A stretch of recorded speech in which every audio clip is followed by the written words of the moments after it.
एक डिमांड है मरियम बीबी की तरफ से जो लेवल प्लेइंग फील्ड है कि जनाब ये भी नैब के उसी तरीके से अरेस्ट होंगे, गालिबन उसी सेल में जाएंगे, वहीं रहेंगे और फिर डिस्क्वालीफाई होंगे और फिर जाके हम कहीं इलेक्शंस की बात करेंगे। और इमरान खान साहब को अब डिसीजन लेना पड़ेगा, ये नहीं कि जी मैंने अदालत में पिटीशन डाल दी, मैंने उधर स्टे ले लिया, मैं आज गाड़ी में बैठ के 6 अदालतों में चला गया। This is not the way forward, this is not the way to achieve the proper political situation. अस्सलाम वालेकुम, दिस इज मुईद पीजादा। जैसा कि आप में से अक्सर लोग जानते हैं, पाकिस्तान के एक्टिंग प्रेसिडेंट जनाब सादिक संजरानी साहब ने 24 घंटे पहले बिल्कुल एक शब-खून की तरह आधी रात को नैब के कानून में अमेंडमेंट की, एक नए ऑर्डिनेंस के जरिए। एक ऐसे वक्त में अमेंडमेंट की गई जब पाकिस्तान की नेशनल असेंबली का बजट का सेशन जो है वो एडजॉर्न हुआ था 17 जुलाई तक के लिए, उसे प्रोरोग किया गया मंडे के दिन। आधी रात को ये अमेंडमेंट की गई और इस अमेंडमेंट पे पाकिस्तान के कानूनी और सहाफती हलके, जितना कि पाकिस्तान में आजकल परेशान होने की इजाजत है, उतने ही इसके ऊपर परेशान भी हैं और वो सोच रहे हैं कि इस अमेंडमेंट का इस स्टेज पे मकसद है क्या, जिसमें चेयरमैन नैब की ताकत में भी इजाफा किया गया है। जो पहले 90 दिन की डिटेंशन के टाइम पीरियड को कम करके 14 दिन कर दिया गया था, उसे एक दिन बढ़ा के 30 दिन कर दिया गया है। मैंने इस वक्त दावत दी है पाकिस्तान की एक बहुत ही मुमताज कानूनी शख्सियत को, और जब मैं वंस अपॉन अ टाइम अपना टीवी प्रोग्राम किया करता था तो हर हफ्ते मेरी उनसे मुलाकात भी होती थी। राजा आमिर अब्बास साहब ना सिर्फ सीनियर एडवोकेट हैं सुप्रीम कोर्ट ऑफ पाकिस्तान के, बल्कि डिप्टी प्रोसिक्यूटर जनरल रह चुके हैं नैब के हवाले से उनका बहुत काम है। 9 मई को जब नैब ने गिरफ्तारी की इस्लामाबाद हाई कोर्ट से फॉर्मर प्राइम मिनिस्टर पाकिस्तान जनाब इमरान खान साहब की, सुप्रीम कोर्ट में उनकी जमानत का जो केस था रिहाई का, उसे भी राजा आमिर अब्बास साहब ने उस केस की पैरवी की थी। राजा आमिर अब्बास साहब, बहुत शुक्रिया मुझे ज्वाइन करने का। Thank you sir. Thank you sir.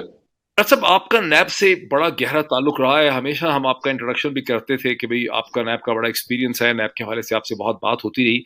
ये जो आधी रात की अमेंडमेंट की है सादिक संजरानी साहब ने, इसकी सिग्निफिकेंस क्या है? देखिए डॉक्टर साहब, ये जो अमेंडमेंट की है इसको जो समझने की बात है कि एक दफा जो आफ्टर दिस रिजीम चेंज जो हुकूमत आती है और जो ओपनली कहती है कि हम आए हैं अपने मेगा करप्शन केसेस खत्म करने, and they were of the persistent view कि नैब एक ड्रैकोनियन लॉ है, इसमें चेयरमैन नैब की बड़ी वास्ट पावर्स हैं और जो बर्डन ऑफ प्रूफ है वो नैब ने साबित करना है, एक पब्लिक ऑफिस होल्डर ने नहीं। तो इसको सामने रखते हुए पार्लियामेंट ने एक अमेंडमेंट्स की नैब के अंदर, जिसमें नैब को एक ऑलमोस्ट उन्होंने टूथलेस टाइगर बना दिया और इन चीजों को उन्होंने जो चेयरमैन की पावर्स थी अरेस्ट की, उसको कर्टेल करके रेगुलेट कर दिया। फिर उसके बाद सेक्शन 14 है जिसमें नैब के अंदर ये लॉ है कि जो पब्लिक ऑफिस होल्डर है he has to prove that he has got assets which are beyond his known source of income, और ओनस उस पे था, वो खत्म कर दिया।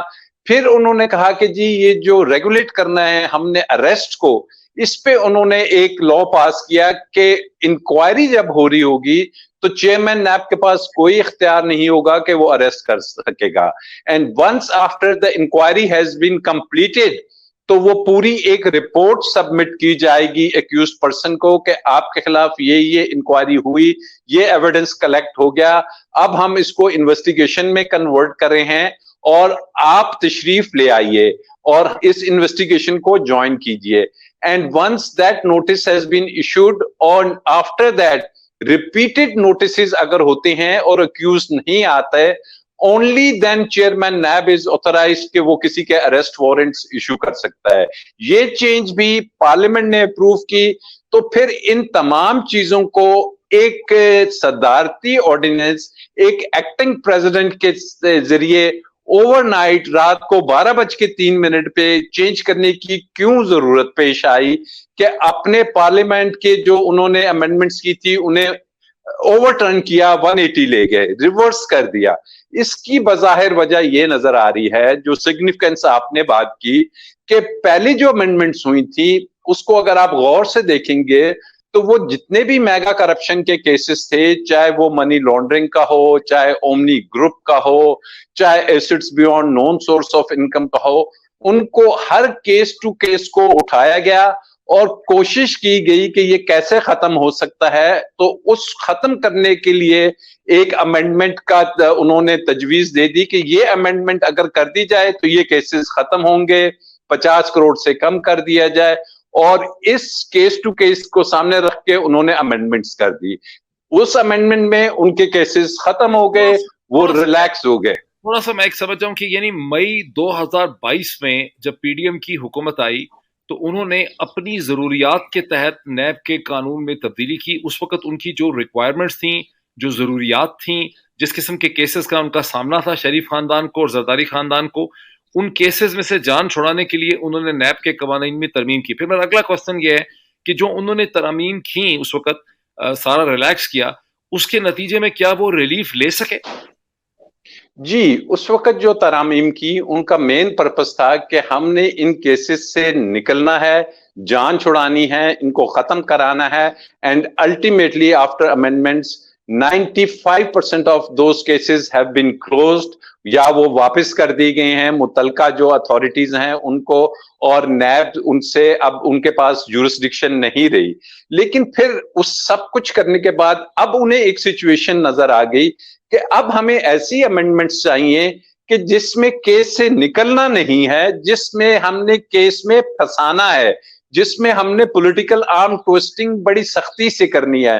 तो उन्होंने दो केसेस बाजाहिर सामने रख लिए, एक अल कादिर ट्रस्ट का रख लिया और एक तोशा खाना का, कि वो जो ओरिजिनल नैब कवानीन है उसके तहत तो उसके एम्बिट में उसके जो जुरिस्डिक्शन है या उसकी जो जिसको हम कहते हैं उसके फोर वॉल्स में वो नहीं आ रहे थे।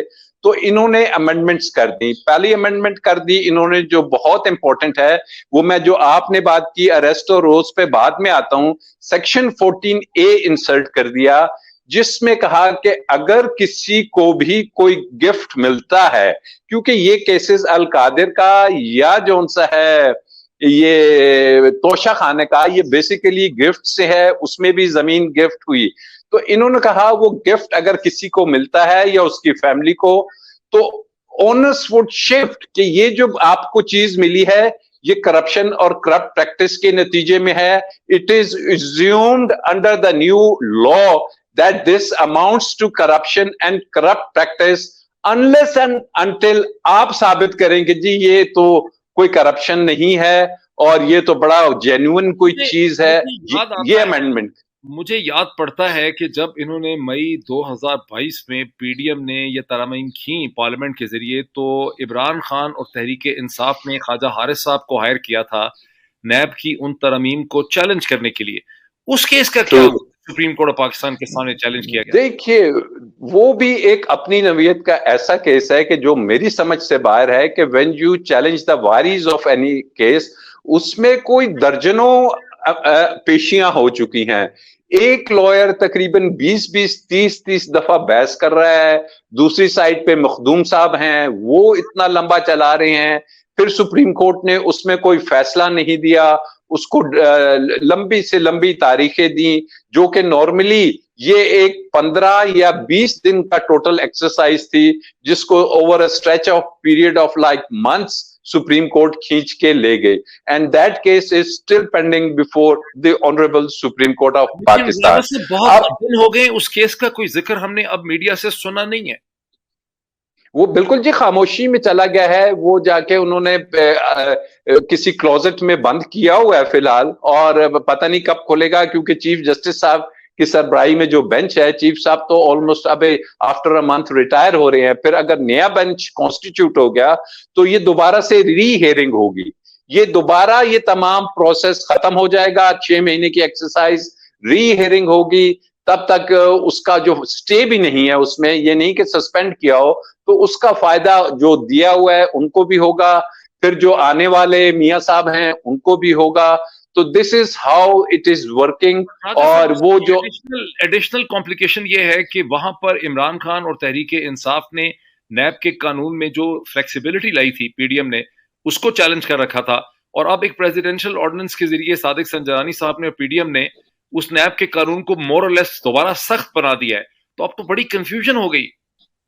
देखिए, अब उन्होंने एक चीज इंसर्ट किया डॉक्टर साहब, वो है वादा माफ गवाह। पहले कहा था कि अप्रूवर की स्टेटमेंट की कोई हैसियत नहीं होगी, वो दूसरे के खिलाफ इस्तेमाल नहीं होगा।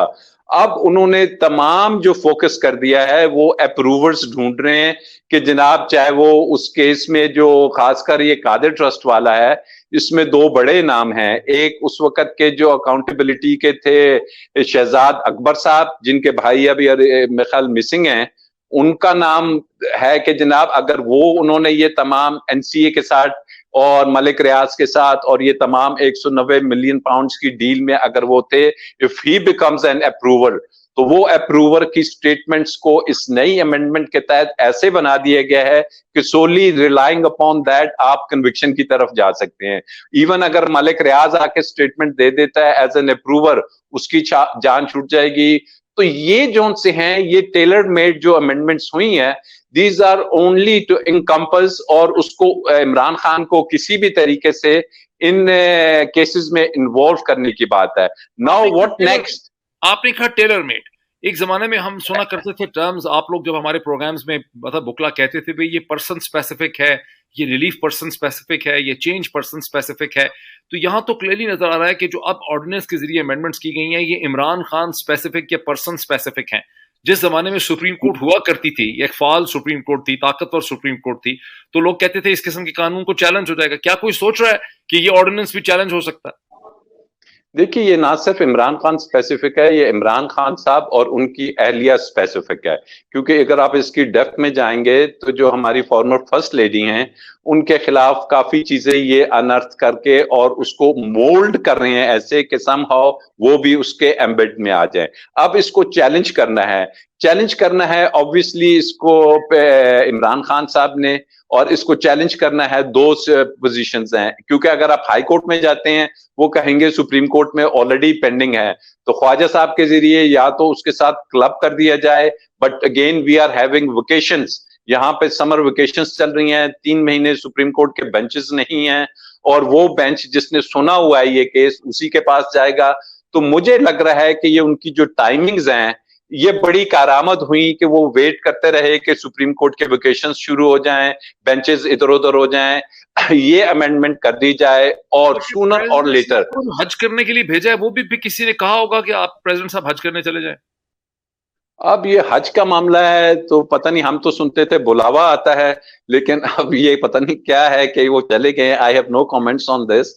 तो ऐसा ना कि पाकिस्तान में उम्रा, हज और बीमारी, ये तीनों चीजें जब इंपॉर्टेंट लोगों की होती हैं तो इसकी बड़ी सियासी अहमियत बन जाती है। बाकी दुनिया you are right, I am witness to so many things के वो कहते हैं कि जनाब ये टिकट लीजिए, आप दुबई चले जाएं, आप लंदन चले जाएं, यहाँ ये केस की पैरवी नहीं होनी फिलहाल, आप उधर जाएं, एंजॉय करें, फिर जब आप आएंगे तो तब तक केस डिले हो जाएगा।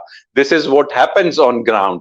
लेकिन अब बात यह है कि इसमें 5 या 6 दिन की और जमानत मिली है इमरान खान साहब को नैब की अदालत से। अगर वो कंफर्म नहीं होती तो इमरान खान साहब को अगर अरेस्ट कर लिया जाता है, then for 30 days he can not apply for bail. 30 दिन वो रिमांड पे हैं, वो बेल अप्लाई नहीं कर सकते। फिर एक केस से अगर वो निकलते हैं तो 30 दिन। इमरान खान साहब के खिलाफ तो कोई पता नहीं 160 170 केसेस हैं, उसमें मर्डर के भी 2 केसेस हैं, ट्रीजन और गद्दारी के केसेस हैं, करप्शन के केसेस हैं, उनके ऊपर कंटेम्प्ट ऑफ कोर्ट के केसेस हैं, बहुत से केसेस हैं उनके ऊपर। तो उसमें इस नए केस की यानी नैब के जरिए क्या सिग्निफिकेंस है? वो तो उनको कोयटा का मर्डर केस भी वकील वाला उनके ऊपर डाला हुआ है, उनके ऊपर उससे पहले जिले शाह का मर्डर केस डाला हुआ है, उनके ऊपर मिलिट्री कोर्ट्स का भी तलवार लटक रही है कि उन्होंने May 9 के इवेंट्स जो है सारी की सारी जो हमले हैं मिलिट्री इंस्टॉलेशन पे, वो इमरान खान का प्लान था, उसकी उन्होंने प्लानिंग की हुई थी, उन्होंने इसको इंस्पायर किया है। तो फिर ये इस नए केस की क्या सिग्निफिकेंस बन जाती है नैब? I'll explain it to you। उसकी 2-fold वजह है, 2-prong वजह है। पहली वजह तो ये है कि एक डिमांड है मरियम बीबी की तरफ से, जो लेवल प्लेइंग फील्ड है, कि जनाब ये भी नैब के उसी तरीके से अरेस्ट होंगे, गालिबन उसी सेल में जाएंगे, वहीं रहेंगे, और फिर डिस्क्वालीफाई होंगे, और फिर जाके हम कहीं इलेक्शंस की बात करेंगे। नंबर 2 बात यह है कि जो मर्डर केस है, मर्डर केस में it is open to the court. Law कहता है कि नेक्स्ट डे आप जाके बेल भी अप्लाई कर सकते हैं, आप बेल बिफोर अरेस्ट भी ले सकते हैं। लेकिन यहाँ पे आप टोटली चले जाएंगे किसकी जुरिस्डिक्शन में, चेयरमैन नैब की। 30 दिन तक कोई अदालत उसमें इंटरफेयर नहीं कर सकेगी। 30 दिन के बाद अगर वो दूसरे केस में पकड़ लेता है, फिर कोई अदालत इंटरफेयर नहीं कर सकेगी। मीनिंग देयर बाय के इलेक्शंस का टाइम आ जाता है, सब कुछ हो जाता है।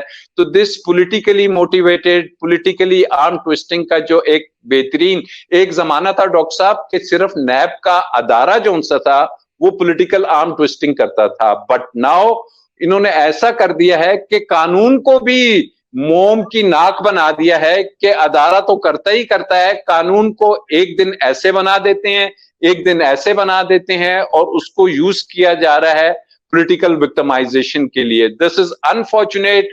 अदालतों का काम है, सुप्रीम कोर्ट का काम है। जो है जो लाए हैं सादिक संजरानी साहब, ये 60 दिन का ऑर्डिनेंस जी, ये 3 मंथ्स ये चलेगा, और जब तक इनका पर्पस चलता रहेगा, मे बी एक एक्सटेंशन हो सकती है इसकी फॉर अनदर 3 मंथ्स। तो तब तक सुप्रीम कोर्ट ऑफ पाकिस्तान, देखिए जी, चैलेंज होगा तो सस्पेंड तो नहीं करेगी सुप्रीम कोर्ट, मुझे नहीं लगता। तो जब तक ये चैलेंज होके केस चलता, वो गरीब बेतुका पर्सन स्पेसिफिक है, 2% स्पेसिफिक कानून है, सुप्रीम कोर्ट क्यों नहीं इसको करेगी सस्पेंड? देखिए जी, अभी तक सुप्रीम कोर्ट ने अपना वो केस सस्पेंड नहीं किया जिसमें ये नया supreme court judgments and review का जो आया था, इसको सस्पेंड नहीं किया, और उसी पे काजी फायज ईसा उस बेंच में नहीं बैठे और उसमें इश्यूज हो रहे हैं। तो I don't think so from the present composition and the present status, particularly when the outgoing chief justice is on the verge of वो अपने उस पे हैं कि वो जा रहे हैं अपने, तो ऐसी सिचुएशन में I don't see anything from the supreme court. This is a political thing. अब इमरान खान को मुझे लगता है he will have to face this thing. अब चाहे वो अरेस्ट होते हैं, चाहे वो उस सेल में रहते हैं, या वो जो उनकी एक उन पे प्रेशर है कि जी आप छोड़ें ये सब कुछ, मियां साहब की तरह चले जाएं बैरूने मुल्क, और ये केसेस फिर चलते रहेंगे। Now it's a decision that Imran Khan has to take, and I believe.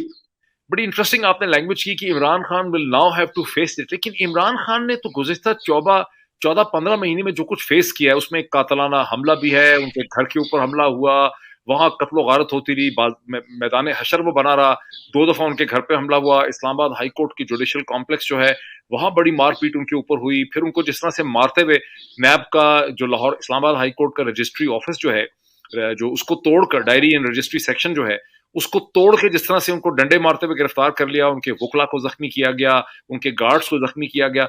मुझे तो ऐसा लगता है कि जुल्फिकार अली भुट्टो के बाद किसी पाकिस्तानी सियासतदान या इंपॉर्टेंट एग्जीक्यूटिव जो है, सिविलियन प्राइम मिनिस्टर या मिनिस्टर जो है, उसने ये सीन फेस नहीं किए। तो आप कह रहे हैं कि he has to face it.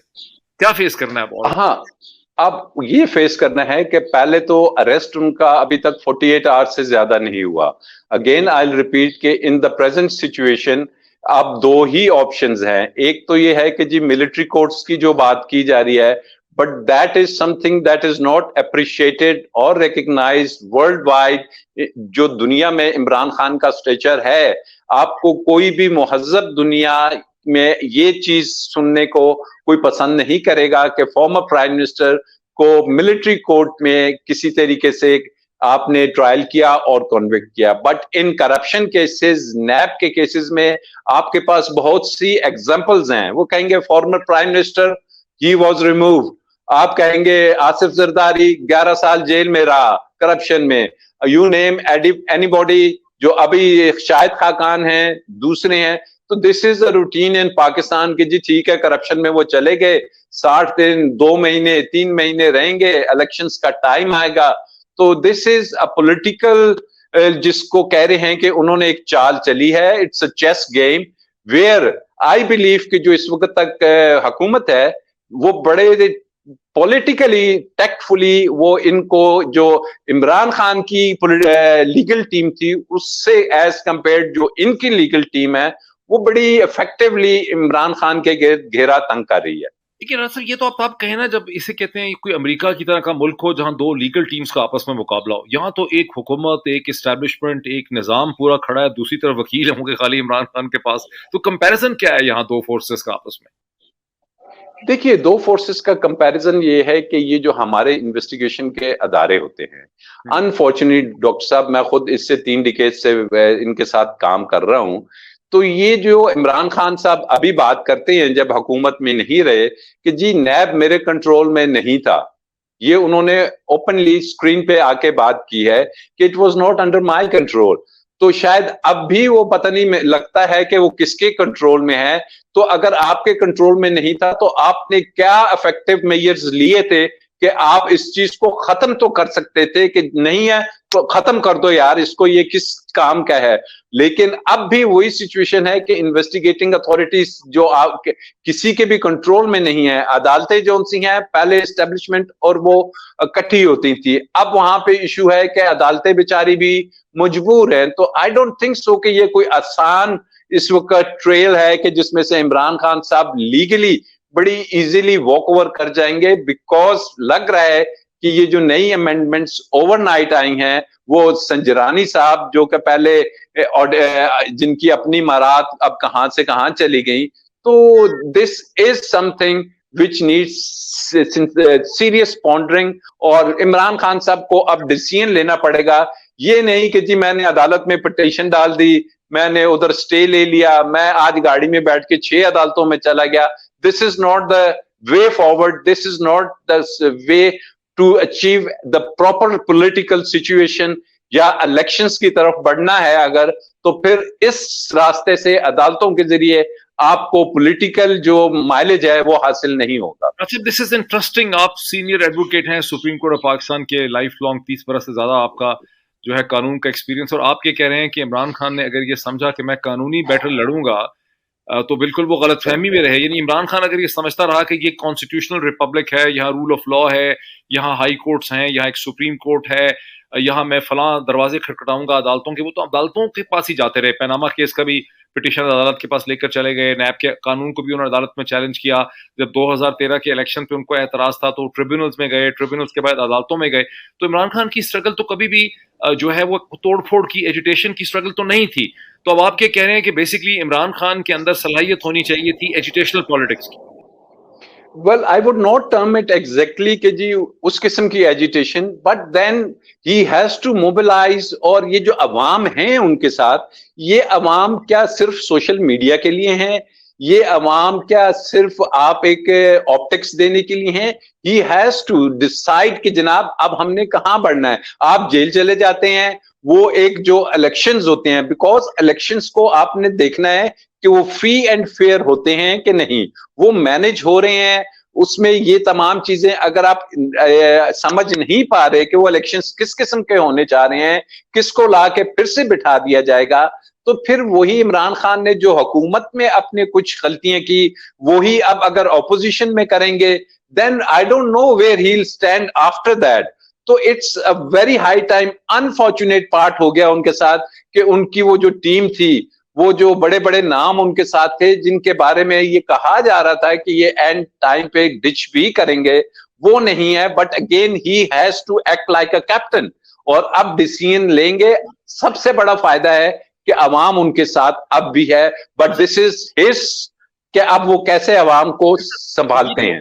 ये जो आर्गुमेंट है ना कि लोग क्या सोशल मीडिया पे ही प्रोटेस्ट करते रहेंगे, ये तो थोड़ा इसलिए कमजोर हो गया है कि इमरान खान के जो सपोर्टर्स हैं उन्होंने मई 2022 में लाहौर से लेके इस्लामाबाद तक पिच बैटल्स की पुलिस के साथ और रेंजर्स के साथ। सारी रात वो डी चौक पे लड़ते रहे, लाहौर के अंदर लड़ाई होती रही। उसके बाद उन्होंने बड़े लॉन्ग मार्चेस किए जिसमें लाखों लोगों ने पार्टिसिपेट किया, सड़कों पे लोग बार बार निकले, पीसफुल रहे। फिर उसके बाद जब इमरान खान की इस्लामाबाद हाई कोर्ट से गिरफ्तारी हुई तो आपने देखा कि कितना बड़ा तूफान खड़ा हुआ। उसके बाद 10,000 लोगों को पंजाब में गिरफ्तार कर लिया गया। सैकड़ों जगहों पे जनाब हुई। खुद खैबर पख्तूनख्वा की हुकूमत ने कहा कि कम से कम 50,000 लोगों ने 200 से ज्यादा मकामात के ऊपर प्रोटेस्ट किया। तो ये भी नहीं कह सकते कि लोग निकले नहीं है।